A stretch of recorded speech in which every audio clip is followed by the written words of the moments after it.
बाकीचे इंडस्ट्रीयल नाही, दुसरे कुठलाही उत्पन्नाचं साधन नाही शेतीशिवाय, अशा या भागामधल्या शेतकऱ्यांचा प्रश्न हा अगदी राज्यव्यापी आणि देशव्यापी बनवण्यासाठी म्हणून ही खऱ्या अर्थानं किसान सभेने ही परिषद आयोजित केलेली आहे. ज्या पद्धतीनं मधुरा स्वामीनाथन येतात त्याच पद्धतीने किसान सभेचे अखिल भारतीय अध्यक्ष डॉक्टर अशोक ढवळे हेही या परिषदेला उपस्थित राहणार आहेत. शेतकऱ्यांमध्ये शेतकऱ्यांचा आवाज बुलंद करणारे महाराष्ट्र राज्य किसान सभेचे सरचिटणीस डॉक्टर अजित नवले आणि राज्याध्यक्ष कॉम्रेड उमेश देशमुख हेही सर्व या परिषदेसाठी माजलगावला 7 तारखेला उपस्थित राहणार आहेत. आणि या परिषदेची तयारी बीड जिल्ह्यातली किसान सभा केवळ एकटीच नाही तर त्याच्या असणाऱ्या भाद्रभावी ज्या काही शेतकऱ्यांची मुलांची असणारी SFI असेल, शेतकऱ्यांच्या युवकांची असणारी DYFI असेल किंवा कामगारांची संघटना असेल सीटू, या सर्व भाद्रभावी संघटना एकत्र येऊन एक सरकारच्या या नाकारत्या धोरणांच्या विरोधामध्ये, सरकारच्या या धोरणात्मक भूमिकेच्या विरोधामध्ये एक आवाज आणि एक एल्गार सबंध महाराष्ट्रामध्ये कसा जाईल यासाठीचं हे नियोजन, शेतकऱ्यांचा असंतोष, बीडच्या क्रांतिकारी संघर्षाचा असणारा वारसा आणि संघर्षाचा आणि प्रश्नांचा उठाव करण्याचा असणारा वारसा लक्षात घेऊन महाराष्ट्रामध्ये या सोयाबीन आणि कापूस उत्पादकांचा प्रश्न कसा महाराष्ट्रभर पेटेल आणि या सरकारला कसं भाग पाडता येईल आणि ही आधारभूत मिनिमम सपोर्ट प्राइस किमान आधारभूतचा कायदा करण्यासाठी देशभरात चाललेल्या लढाईला आणखी बळकटी कशी देता येईल या उदात्त हेतून ही परिषद आयोजित केलेली आहे.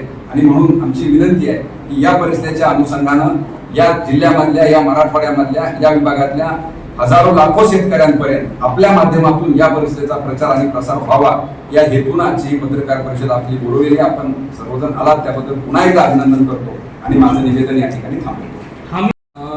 हमी भाव घेण्यासाठी अपेक्षित असं आहे की त्यासाठी शासनानं वेळोवेळी वेगवेगळे आयोग नेमलेले आहेत. त्याचा सखोल अभ्यास करून स्वामीनाथन यांच्या आयोगानं विशिष्ट अशा प्रकारचं सूत्र लागू करून सीटू म्हणतो त्याला आपण, त्या संदर्भामधलं निश्चित असा आयोगानं शिफारसी केल्या. त्याच्यामध्ये लोकसभेचे सदस्य होते, शेती क्षेत्रातले नामांकित लोक होते, या सगळ्यांनी एक शिफारस आणि एक आयोग नेमून तो रिपोर्ट पण दिलेला आहे की कशा प्रकारचा आधारभूत किंमत असावी, उत्पादन खर्च कशा पद्धतीने करायचा, उत्पादन खर्चाच्या 1.5 पट हा किमान आधारभूत मूल्य असावा, त्याच्या कमी तुम्हाला देता येणार नाही, अशा प्रकारचं निश्चित असा अहवाल आणि सूत्र केंद्र सरकारला सपोर्ट केलेला आहे.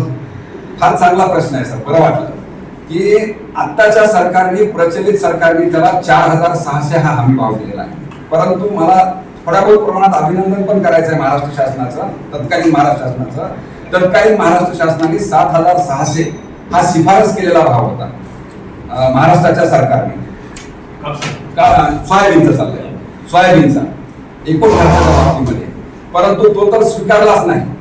परंतु उलट ह्याही पेक्षा सांगतो आणखी की आता किसान सभा या सगळ्या ह्याचा आधार घेऊन क्विंटलला 8,000 रुपये भावाची मागणी करते.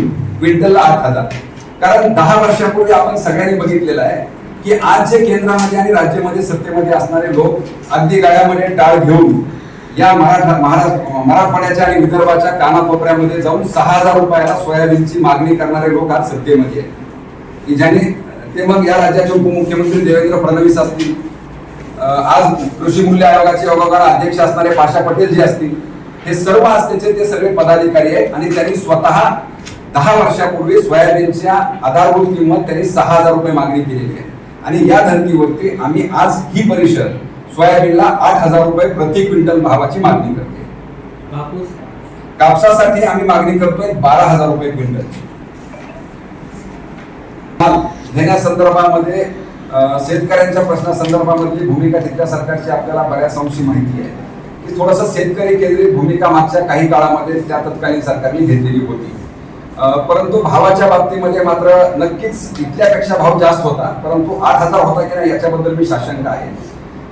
पण नक्कीच आहे की 8,000 रुपये आपल्या महाराष्ट्रामध्ये सुद्धा सोयाबीन 10-11-12 पर्यंत गेलं होतं आणि कापूस 14 पर्यंत गेला होता. हे अगदी सगळ्यालाच ज्ञात आहे. नक्कीच मी थोडस म्हणजे आपल्या त्या मताशी मी सहमत नाहीये की आपण त्याच्यावर काही करत नाही. मुळात हे जे काही घोषणा आहेत ह्या घोषणा सस्टेनेबल शाश्वत विकासासाठी मुळातच नाहीये. या सगळ्या घोषणेच्या पाठीमागे राजकीय आणि सत्तेचं षडयंत्र आहे. हे आत्ताच्या अर्थसंकल्पातून तर अतिशय स्पष्ट झालेलं आहे. आत्ता जो काही अर्थसंकल्प केंद्राचा पण आलेला आहे त्यामध्ये जो काही शेतीवरचा खर्च आहे तो 1.8% कमी केला गेलेला आहे आणि जो काही खर्च प्रोव्हिजन तरतूद केलेली आहे याच्यामधला बहुसंख्य भाग हा शेतीच्या इन्फ्रास्ट्रक्चरवरती किंवा शेतीच्या मूलभूत गोष्टीवरती करण्यापेक्षा आपण जे म्हणतायत ते शेतकरी सन्मान निधीवरती काही केला गेलेला आहे, काही खताच्या आणि औषधांच्या सबसिडीवरती केला गेलेला आहे. मुळात शेतीच्या मूलभूत गरजावरती जो खर्च व्हायला पाहिजे त्याला मोठ्या प्रमाणामध्ये सरकारने कटोकटी लावलेली आहे आणि म्हणून किसान सभेची तर नक्कीच मागणी आहे, परंतु बऱ्याच शेतकरी संघटनांची मागणी आहे की अशा 2000पेक्षा अशा 6000पेक्षा आणि अशा कुठल्या तरी मदतीपेक्षा आम्हाला आमचा आधारभूत किमतीचा भाव द्या, आम्हाला एकाही रुपयाची भीक तुमची नको आहे. आमच्या जर वस्तूला आम्ही उत्पादन केलेल्या मालाला जर तुम्ही या पद्धतीनं उत्पादन खर्चाच्या 1.5 जर हमी भाव दिला तर अशा कुठल्याही मदतीची आम्हाला गरज नाही आहे. ज्या विमा प्रावधान ज्या आयोगातून निर्माण झालाय स्वामीनाथन आयोगातूनच त्या विमा प्रावधानाचं जर योग्य पद्धतीने अंमलबजावणी झाली, शेतकरी केंद्रित झाली तर आम्हाला अशा कुठल्याही हेक्टरी अनुदानाची किंवा 2000 रुपयाच्या मदतीची गरज पडणार नाही आहे. या सगळ्या गोष्टींची अंमलबजावणी करा, अशा प्रकारची ठाम भूमिका या शेतकरी आणि किसान सभेची तर आहे. की आत्ताच्या परिस्थितीमध्ये असं कोणी म्हणणार नाही की तुम्ही जागतिक बाजारपेठेच्या बाहेर पडलं पाहिजे. किसान सभेची मागणी की डब्ल्यूटीओ बाहेर पडा म्हणजे माफ करा, म्हणजे नक्कीच आता जे काही एकूण जागतिक सगळ्या गोष्टी घडलेल्या आहेत याच्यामध्ये अशा प्रकारची कुठलीही मागणी किसान सभा करत नाहीये.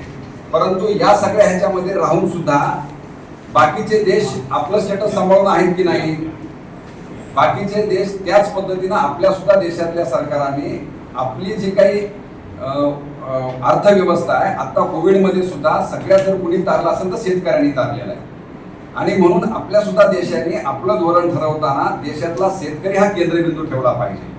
देशातले ठराविक उद्योगपती जागतिक बाजारपेठ होईल त्याला तर मान्यच आहे, त्याला कोणी नाकारणार नाही. आता तिथं जे भाव ठरेल तो होईलच ना, असं कोण म्हणणार आहे की तिथं जर 7,000 रुपये कापूस चालला तर इथं तुम्ही 12 आणि 15 घ्या म्हणून. परंतु एक आधारभूत किंमत असेल तर त्याच्यापर्यंत तर तुम्हाला खरेदी करावं लागेल. जेव्हा वाढतो तेव्हा तुमचा फायदा होतो ना. आणि म्हणून या सगळ्या बाबीमध्ये अशा प्रकारची मागणी कोणी करणार नाही आहे. परंतु आपल्या देशातल्या शेतकऱ्यांचं हित अबाधित राहण्यासाठी आज कुणाचं हित अबाधित ठेवलं चाललंय, उद्योगपत्यांचं ठेवलंय. तुम्ही जेव्हा माल कमी आहे तरीही तुम्ही आयात करता आणि उलट त्याच्या आयात शुल्क कमी करून आयात करताय आणि इथल्या शेतकऱ्यांचा माल पाडताय. त्याच्यामुळं त्याच्याशी संबंध नाहीये, अशी भूमिका किसान सभा घेत नाहीये.